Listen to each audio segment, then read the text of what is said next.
Olá pessoal, trago hoje mais um episódio do Observatório de Política Ambiental. Só que hoje, diferentemente de antes, eu não vou dar minha opinião estruturada sobre temas salientes da nossa política ambiental. Hoje eu inauguro uma série de entrevistas que farei com personalidades da área ambiental. E começo muito bem.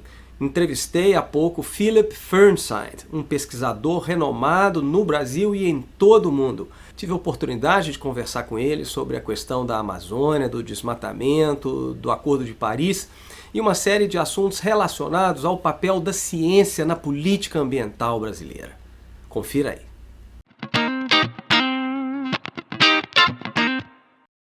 Philip Fernside, eu estou falando aqui com um dos principais cientistas brasileiros na área de ciências ambientais e de conservação de recursos naturais, membro da Academia Brasileira de Ciências, pesquisador de produtividade do CNPq nível 1A, autor de quase 400 artigos em periódicos com peer review, ou revisão de pares, fator H de quase 100, enfim, uma autoridade na área de ciências ambientais.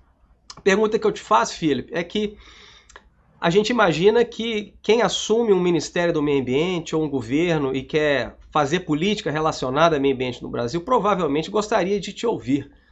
Isso aconteceu? Alguém dessa administração lhe procurou para te ouvir? Até agora não. E vamos supor então, Philip, que isso fosse acontecer, né? Vamos supor que você fosse procurado pela administração. Quais seriam as prioridades que essa administração deveria ter nesses próximos 4 ou 8 anos?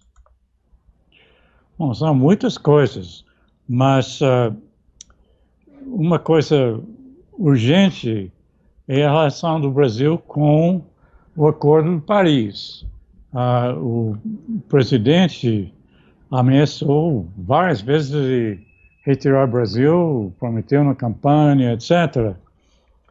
Depois, em Davos, ele se deu outra posição, dizendo que ia ficar por hora, mas apenas se tivesse mudanças no acordo. Mas é claro que não vai ter mudanças no acordo, teria que ter mais de 190 países concordar com isso. E como se vê com o Brexit na Europa, nem 28 países conseguem mudar um acordo já feito. Então, significa que a ameaça de sair do Acordo de Paris permanece. E esse é desastroso, realmente, porque o Brasil é um dos países que seria mais impactado pelo aquecimento global. Afeta tudo, afeta a agricultura, geração de energia hidrelétrica, afeta inclusive a própria floresta amazônica, né, que fornece chuva para o resto do Brasil, não só a Amazônia, tem muitos papéis essenciais para o país, além também um papel planetário em termos de efeito estufa. Mas é uma loucura de assim, negar a existência do aquecimento global, como tem sido feito pelo presidente e ministro Chaves, como de Relações Exteriores e Meio Ambiente, e de sair do acordo que é o melhor ferramenta que temos hoje para fazer alguma coisa concreta para conter esse aquecimento. Então, esse é essencial. Daí também tem todos os regulamentos, as instituições com relação ao meio ambiente no Brasil, que estão sendo desmanchados. É impressionante, parece que todo dia tem mais alguma coisa.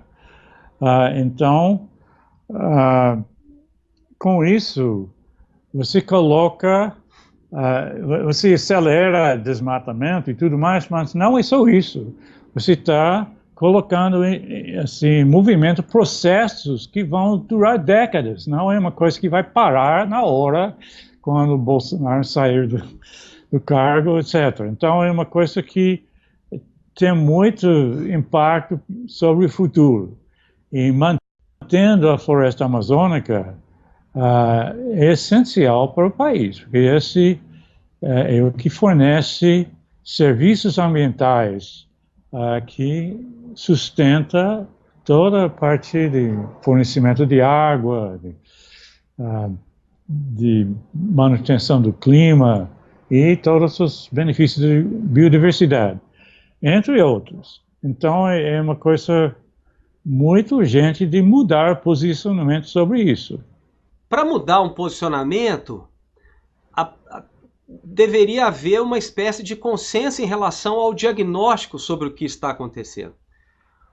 Nesses últimos meses, nós temos ouvido o atual ministro do Meio Ambiente repetir praticamente toda semana nas entrevistas que ele dá para os diversos jornais que o problema do meio ambiente no Brasil está nas cidades, que não está no ambiente rural. Você concorda com esse diagnóstico do ministro? Bom, existem problemas do meio ambiente nas cidades, isso é verdade, mas também tem um enorme problema no resto do país. E a Amazônia é um lugar crítico porque ele tem a floresta amazônica, que tem esses papéis assim, que afetam clima e funções a grande escala. Se também tem os outros biomas onde a ameaça maior é de perder a biodiversidade, porque já são muito desmatados. Uhum. Então, aqueles fragmentos que permanecem, eles sumindo, você teria um efeito gravíssimo sobre a biodiversidade. Você já viu algum diagnóstico, filho, perdão, falando sobre cidade versus rural? Da onde veio isso, esse diagnóstico de que nós temos que priorizar um meio urbano porque nós já fizemos muito no meio rural? Da onde veio isso? Bom, o negócio que nós já fizemos muito no meio rural, esse é mito, não? É o que o presidente falou em Davos, que o Brasil é quem mais protege o meio ambiente, etc. e tal, mas não é o caso. Tem na Amazônia a floresta maior tropical do mundo, mas isso não é tanto porque está sendo protegido pelo governo através dessas ações. Grande parte, inclusive, é devido à falta de acesso. Toda aquela parte oeste da Amazônia não tem estradas, etc., para desmatadores entrar. Agora, o Bolsonaro apoia a reconstrução da rodovia BR-319, que ligaria Manaus ao arco de desmatamento. A esse levaria os desmatadores, todos os processos que estão ativos no chamado arco de desmatamento, para o centro da Amazônia, de onde se espalhariam pelas estradas que já existem, para Roraima, etc. E tem planos para série de outros estados que ligariam com o 319 e abrir todo aquele grande bloco de floresta no oeste do estado do Amazonas. Philip, você é uma autoridade no ambiente amazônico e eu fico curioso em relação à sua visão sobre as causas do desmatamento. Isso era algo conhecido, mas está voltando a ser questionado. Quais são as causas do desmatamento? Você que está tanto tempo, literalmente há décadas, estudando o tema, você poderia rapidamente falar para todo mundo que nos assiste quais são essas principais causas? Bom, são muitas causas, isso é importante entender. O desmatamento é somatório de todos os diferentes atores que estão agindo na Amazônia. Então, você tem fazendas, na pecuária, realmente é o que vai ocupando o grosso da área que está sendo desmatada na Amazônia. Esse, inclusive, está sendo empurrado pela soja. Soja é um produto que dá muito mais lucro, né, por hectare comparado com pecuária. E está avançando, o preço subindo, está aumentando o mercado para a China, etc. e tal. Então, o que está acontecendo é que as áreas de pastagem, por exemplo, em Mato Grosso, não só na área que era floresta amazônica, mas incluindo o cerrado e os outros biomas todos. Essas áreas, então, acabam sendo convertidas em soja. E os pecuaristas não se transformam em plantadores de soja. É outro subcultura, outra especialidade. O que eles fazem é vender a terra para quem já é no ramo de soja, muitas vezes vem do Rio Grande do Sul. Aí eles levam dinheiro e vão para Pará, por exemplo, na floresta amazônica, onde é muito mais barato, e vão comprar uma área muito maior na área de floresta. Então, vão desmatando, formando novas fazendas lá. Então, esse é uma combinação que vem assim, movimentando muito desmatamento. Ao mesmo tempo, você tem outros atores, você tem grileiros, né? Essas pessoas que conseguem se apossar de áreas, geralmente áreas públicas, e por várias maneiras ilegais, e agora também com a chamada lei de grilagem, né? Que foi sancionado em 2017, é muito mais fácil. Então, eles conseguem áreas de floresta, geralmente desmatam um pouco e plantam pastagem, e aí vão revendendo a terra para outros e indo para outras fronteiras. Então, esse é um outro tipo de dinâmica. E aí também tem ocupação por sem terras, que é um outro conjunto de atores, que são os trabalhadores rurais organizados, né? Também tem possíveis individuais, mas o que realmente é mais atuante são os grupos organizados, que são vários.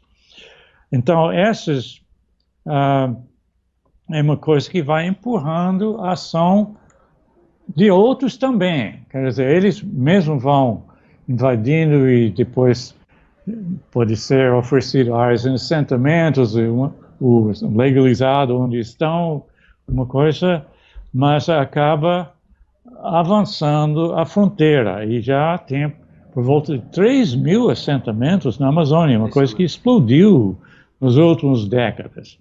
Então, essa é uma coisa que também leva ao desmatamento. E aí também, dentro dessas áreas, se tem uma concentração das propriedades, que começa com um pequeno lote para cada família, mas logo depois entra pessoas mais ricas que compram vários desses lotes e formam fazendas ali dentro. Então, quem vendeu vai partir para outras fronteiras. Então, essa é uma coisa que vai se repetindo e avançando.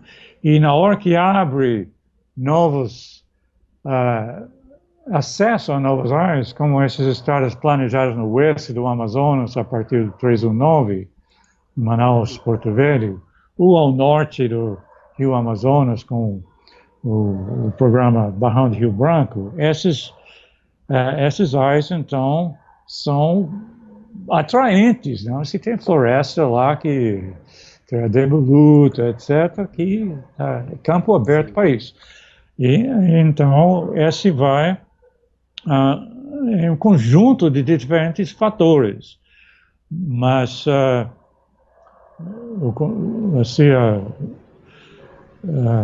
o fato principal é que as várias coisas que vão inibindo isso estão sendo retiradas. Se tem anunciado enfraquecimento do sistema de fiscalização, etc. Isso o próprio presidente falou na semana passada, no evento de ruralistas, exposição agropecuária em São Paulo. E também a prioridade para financiar esses grandes plantadores de soja, fazendas, etc., que também foi anunciado pelo presidente. Então, essas essas coisas vão empurrando o processo mais rapidamente. Philip, tudo isso que você tem falado vai ao encontro de pesquisas que são feitas há décadas, de diagnósticos que são rotineiramente publicados no ambiente governamental e não governamental. Porém, o que nós estamos vivendo aqui é algo similar ao que acontece nos Estados Unidos. É interessante que você chamou o Bolsonaro, num dos seus artigos, como o Trump tropical. E é uma analogia muito importante, porque também lá nos Estados Unidos está ocorrendo o que a gente chama de um ambiente propício para os negacionistas, para os céticos, para as pessoas que observam fatos alternativos, né, reinterpretações da verdade, o que de certa forma é um ataque ao papel da ciência e dos cientistas. Né? Essa busca por teorias da conspiração ou visões estreitas e pouco endossadas pela comunidade científica. Você concorda que nós estamos vivendo isso no Brasil também? Absolutamente. Tem o fato do presidente Trump negar o aquecimento global antropogênico também é uma afronta à ciência, é uma coisa que realmente é gravíssimo. E, obviamente, os Estados Unidos também um dos países mais importantes em termos de emissão de gases de efeito estufa. Então, é um problema muito importante. E também você tem muito dinheiro lá, mais do que no Brasil, em termos de financiar grupos de negação. Não? Os irmãos Koch, não? Que hoje acho que são número 7 e 8, coisa assim, no ranking dos bilionários do mundo, né? Mas os dois irmãos juntos têm mais dinheiro do que Bill Gates, né? E, então, uma das grandes prioridades deles é financiar esses grupos que negam aquecimento global e tem todo um aparato para colocar peças na imprensa e divulgar as coisas. Uma coisa importante, porque o Brasil também tem essa história. Realmente foi um choque em 2012. 2012 tinha o evento Rio +20, 20 anos depois da cúpula da Terra, o Eco 92. E nos 2 meses antes daquele evento, toda a imprensa brasileira deu espaço total para os negacionistas. E não permitiu ninguém falar do outro lado, mas foi todos. Não? Rede Globo, Bandeirantes, Folha de São Paulo, Estado de São Paulo, Veja, etc. Incrível. Você tinha a famosa entrevista do Jô Soares, que chamou o negacionista para dizer que aquecimento global é a maior falácia da história. Né? Esse mesmo cujas matérias foram repassadas por WhatsApp por Bolsonaro durante a campanha. Então, é uma coisa que tem esses tentáculos no Brasil, é claro. E o fato disso já está na cúpula dos 2 países é muito grave. Então, no caso do Brasil, realmente é difícil, mas é importante que as pessoas que têm influência com o governo usem isso. Não? E eu vejo que não estão, o Bolsonaro e o grupo dele não estão interessados em ouvir a ciência sobre isso, né? Porque a informação está lá, abundante. É isso que eu fiz. Mas então, são outros grupos que realmente têm capacidade de convencer de outra forma. Um grupo seria os militares, né? Porque aquecimento global é uma ameaça, de fato, à segurança nacional do Brasil. Não? Então, os militares têm assim, o mandato de visar por isso e seria um dever de não simplesmente deixar isso acontecer. Outro são o agropecuário, que é uma coisa difícil, porque muitos dos chamados ruralistas estão negando o aquecimento global. Estão, assim, fazendo festas, assim, convidando negacionistas para dar palestras, etc. e tal. Mas, ao mesmo tempo, é um dos assim, atividades no Brasil que seria muito prejudicado pelo aquecimento global. Então, seria no próprio interesse deles de fazer tudo para não deixar isso acontecer.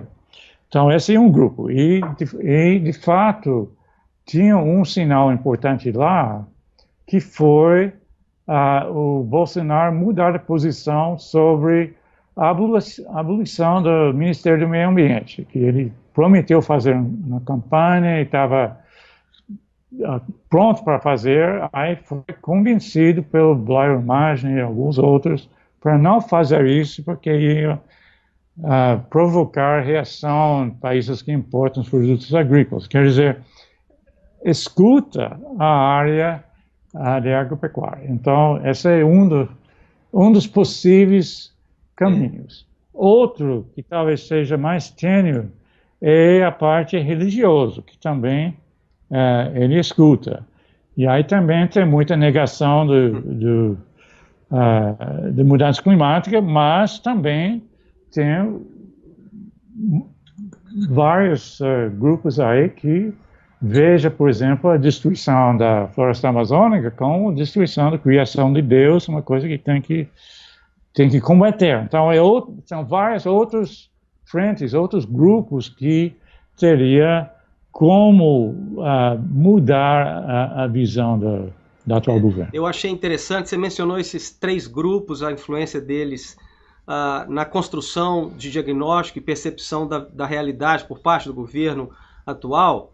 E você mencionou só brevemente, Philip, uma coisa que eu tenho observado e a gente discute muito aqui em vários lugares que eu estou, é que talvez isso não teria acontecido, esse tipo de interpretação da realidade, antes das redes sociais. Porque é uma situação um pouco paradoxal você ter, em 2019, quando os relatórios, as publicações científicas estão todas disponíveis na internet, é justamente agora, com tanta informação disponível, que a gente vê uma situação de anti-ciência, né? E aí eu tô curioso com a sua interpretação disso, porque há muita gente dizendo que as redes sociais viabilizam bolhas que reforçam algumas visões ideológicas, reforçam algumas visões sobre a realidade. Você acha que isso está acontecendo no Brasil também, essas redes sociais? E aí falar aqui, Facebook, o próprio YouTube, Instagram, eles estão favorecendo a construção dessas bolhas de conhecimento em vez de disseminar o conhecimento? Você compartilha dessa interpretação? Isso existe, né? No mundo inteiro, mas fica evidente assim, nas divisões com a última eleição, etc., como tinha bolhas de grupos que estão conversando com si mesmos, não estão se relacionando com o resto da sociedade. Então, esse é um problema e faz com que seja mais difícil de quebrar alguns desses tendências, como a negação climática. Agora, essa negação afetou a grande imprensa também, né? Como aconteceu em 2012. Inclusive, é bom lembrar, em 2012, que foi extinto o Caderno de Ciência do Folha de São Paulo. Durante essa época. Essa foi uma discussão do principal repórter ambiental com a direção sobre aquecimento global. E foi extinto e substituído por uma única página que é ciência e saúde. E realmente grande parte de saúde, não ciência. Então, esse diminuiu muito a divulgação de ciência, não só por aquele jornal, mas para os outros. Por exemplo, os jornais de Manaus vão copiando o que sai lá. Então, esse é um problema de diminuir a divulgação pela imprensa, pela grande imprensa da ciência também. Perfeito. Olha, hoje nós tivemos os principais jornais, falando aí de mídia, né, divulgando um evento que aconteceu ontem, que foi um encontro de 7 ex-ministros do meio ambiente na USP, em São Paulo. Os 7 ministros de governos diferentes, de ideologias diferentes, historicamente se uniram fisicamente numa sala para assinar uma carta na qual fica demonstrada uma seríssima preocupação com o que eles chamam de desmonte das instituições, desmontes das leis, desmonte da governança ambiental brasileira. Menos de uma hora, eu acho, depois, Philip, dessa reunião dos ex-ministros, o atual ministro publica uma nota no próprio site do Ministério do Meio Ambiente que, essencialmente, fala que está todo mundo errado. Que, pela primeira vez, tem um ministro que enxerga a realidade, que enxerga as prioridades, que vai consertar tudo que foi feito de errado no passado. Ou seja, parece que nós não temos hoje um clima de diálogo. Parece que o atual ministro, você concorda? Não, realmente é um problema grave que não tem esse diálogo. E os 7 ex-ministros realmente fizeram um documento muito bom, levantando esses pontos sobre o desmonte do sistema ambiental e a importância do meio ambiente no Brasil. E aí o ministro ficou negando as coisas nessa nota, e hoje ele deu outro pronunciamento que foi mais assim, extremo ainda, dizendo como esses outros ministros do meio ambiente, tudo no passado, coliu com ONGs e era tudo servindo interesses assim, escusos ou de alguma forma questionáveis, etc. Era um desvio total do debate, não sobre o assunto do meio ambiente, mas a opinião dele de ONGs em geral. Então, é um problema grave que tem que reconhecer a importância do meio ambiente e da atuação desses órgãos que estão tentando manter os padrões ambientais no Brasil. Se nós estamos diante, então, de um governo e líderes governamentais na área ambiental que são negacionistas climáticos, que têm interpretações alternativas da realidade, que têm vocação para acreditar em teoria da conspiração e que tem uma persistência, postura retórica de fechamento para o diálogo, o que nós podemos fazer, Filipe? Onde está então o caminho? Porque nós tivemos ontem 7 ministros se reunindo para fazer divulgação de uma carta. Será que isso é suficiente? Ativismo? Onde estão os caminhos para a gente lidar com essa desconstrução que está ocorrendo? Bom, é evidente que ninguém tem poder político para fazer essas coisas mesmo. No meu caso, na parte científica, o que podemos fazer é continuar a fornecer as informações, explicar as implicações dessas informações, etc. Mas, claro que ninguém tem poder de decidir sobre isso. Esse tem que ser os ministros dentro do governo. Filipe, por trás de tudo isso, dessas entrevistas que a gente está começando, há uma ambição de popularizar o papel dos nossos cientistas, no caso, cientistas na área ambiental, tentar desmistificar, aproximar um pouco mais do público para que as políticas observem cada vez mais o papel da ciência. Eu te agradeço muito pela participação, pela paciência. Tenho certeza que muitos que acompanham o canal Observatório Ambiental vão gostar do que nós acabamos de fazer aqui. Muito obrigado, Felipe. Tá, é um prazer.